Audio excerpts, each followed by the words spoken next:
Authenticity is one of the biggest branding buzzwords of the past decade. And it's not wrong, it's just not equally valued for everybody. Let's break it down.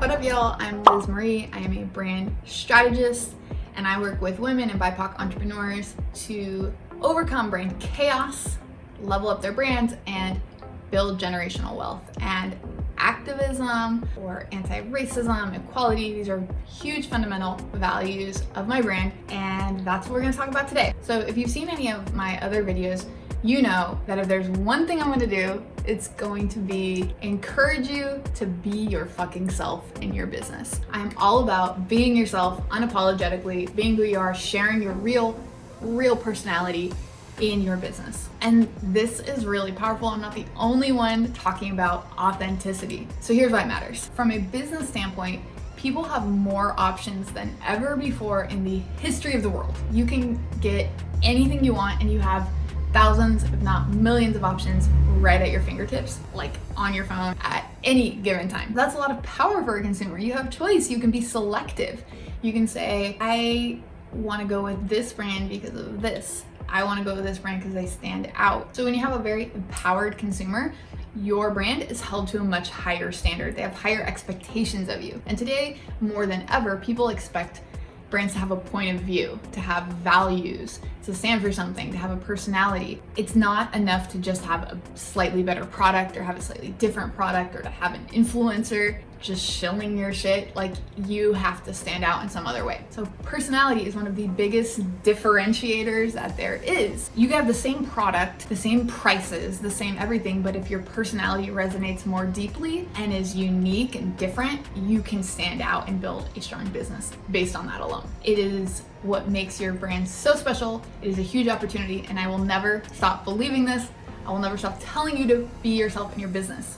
And it's always hard for anyone to put their whole self into their business. It can be scary. It feels like a risk to show up authentically, to be vulnerable, all that stuff. It's scary. It takes a lot of courage, but the consequences of taking that risk vary significantly based on your identity. And this is maybe a new concept that you haven't thought about, or maybe something that you've lived your whole life and you're like, come on, this is obvious. So on one hand of the spectrum, when you're taking that risk of being yourself fully, you may be risking acceptance. There may be some backlash, people who don't get it, who want to hate on you or make you feel smaller. That's real. That's a real risk, and I don't want to diminish that. But for other people with different identity, they may be actually risking violence. They may get fired for being themselves in their workplace. They may be harassed. They may be killed for who they are. Like, these are real dangerous challenges that come with being yourself fully in the public eye,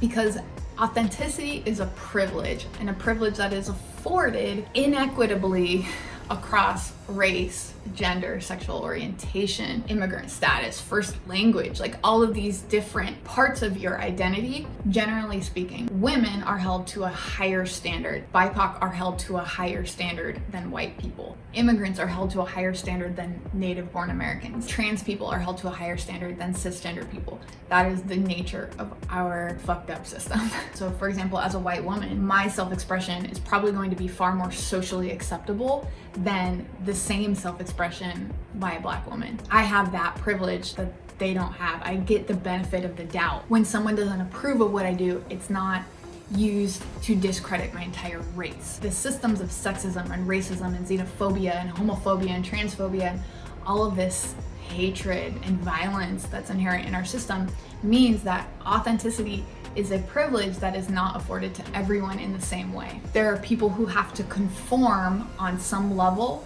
to literally be safe. And this has a lot of aspects to it. It can show up in a lot of different ways. So I'm just gonna talk about a few of them. I'm sure there are many more that I'll miss. Feel free to chime in the comments. But the first is your appearance. So for example, I have tattoos. And for me, having tattoos, having a sleeve and showing up in my business with my tattoos may be seen as being a rebel. For someone else, that may be ghetto. Like that may be the hateful, stereotypical label that is put on it. And that's a privilege I have to not have that experience. The same goes with wearing your natural hair.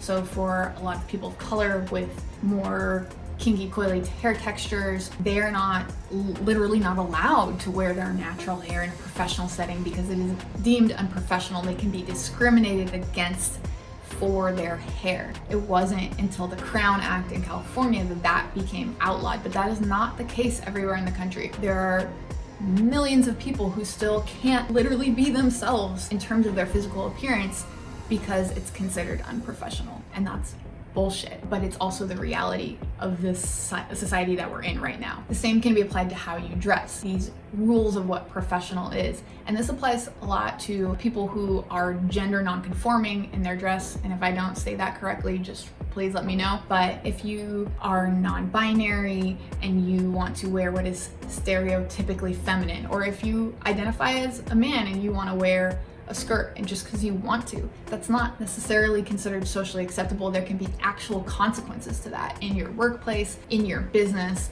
There can be backlash, there can be violence. The consequences are not the same for everyone. And a lot of this is because the premise of what is professional is based on centuries of best practices and standards built on a white, wealthy male system. And not everyone was allowed to participate in that system and have their contributions and their identity valued by it. And so it is a very strict bubble of what is acceptable. This can also translate to how you speak. A really common concept, I'm not the first one to explain this, is code switching. A lot of people are, especially people of color, feel comfortable speaking in a certain way around their community and have to code switch or put on a different style of communication in order to navigate the broader world, because their way of speaking naturally or among people they're comfortable with is not considered socially acceptable. It is criticized or looked down upon for whatever racist or bullshit ass reason. Another example of this is being able to curse or speak your mind freely. Like, I say fuck all the time and definitely rubs some people the wrong way, but the consequences of that are not the same as if I had some other level to my identity that was marginalized. So if I was a woman of color, or if I was gay, or some other layer that could be used against me on top of being a woman. Another example of how being yourself has consequences is that certain careers or jobs themselves are not socially acceptable within different cultures. I remember working on a strategy for one of my friends who's an Indian woman, and her describing her journey towards finding this path as an entrepreneur, and how she had to constantly rebel against her family, her culture, people who wouldn't let their sons date her, like all of these different experiences because she wasn't in this very narrow career path. I've heard that from a lot of different people from different cultures. That is a consequence, a real consequence, ostracism, not being accepted to being yourself. So now we have established this premise that authenticity is a privilege. It is not equally tolerated, accepted, or celebrated for everyone. So what do we do about it? I wish I had a miracle solution. I'm gonna be honest with you, I don't. I wanna talk about this because I think if this isn't your lived experience, if you haven't had to think about all of these things when you're putting yourself out there, I want you to be aware that that is a privilege, and that there are a lot of other really heavy consequences that people have to consider when they're putting themselves out there. So I want to talk about this because authenticity as a topic is everywhere, and not a lot of people that I have seen in the marketing or branding or business space are acknowledging that it's a privilege, and not everyone gets the same benefit from it. In fact, many people experience backlash. So if you are not afforded this privilege in any context, first let's talk about it. Let's raise awareness. I want you to be aware when you're putting yourself out there of the things you don't have to worry about, and just start to realize and gain empathy for what other people do. Talk about it with people that you know, spread awareness amongst your community and other people who don't have those same challenges. So the next step is to advocate for others. So If you see someone being critiqued for their hair, their appearance, or their accent, or some other bullshit thing that's just part of them and they're being criticized for it, call it out. I know when my boyfriend, who's black and has dreads, was at work, he's gotten comments on his hair. He's been called out for dressing the same way as his white peers because he was supposed to be more professional as a black man. Like, if one of his white colleagues had stood up and critiqued that in the moment,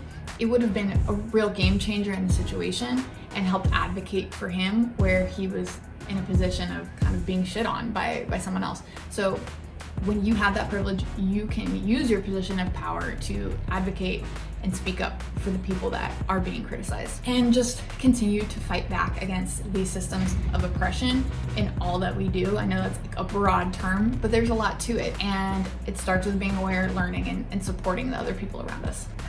If you don't have all of these privileges of authenticity, if you have these multi-layered identities of marginalization, fuck man, I want to just acknowledge it.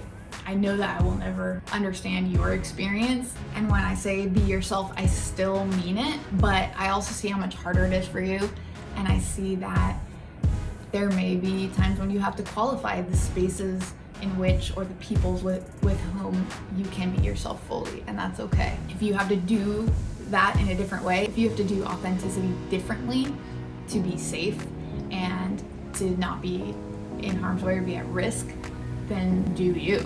There may be parts of you that you're not going to share with everyone, and that's okay too. It's okay if only certain people get that full you, but I want you to live that full you fully, at least with those people. So I'm still gonna tell you to be yourself, always, always, always. Be unapologetically yourself, but I wanna acknowledge how much motherfucking courage it takes to do it anyway when you're dealing with all of these things. So even if you can't show the full you to the world all the time, I want you to have the confidence and conviction of knowing that who you are is a fucking badass.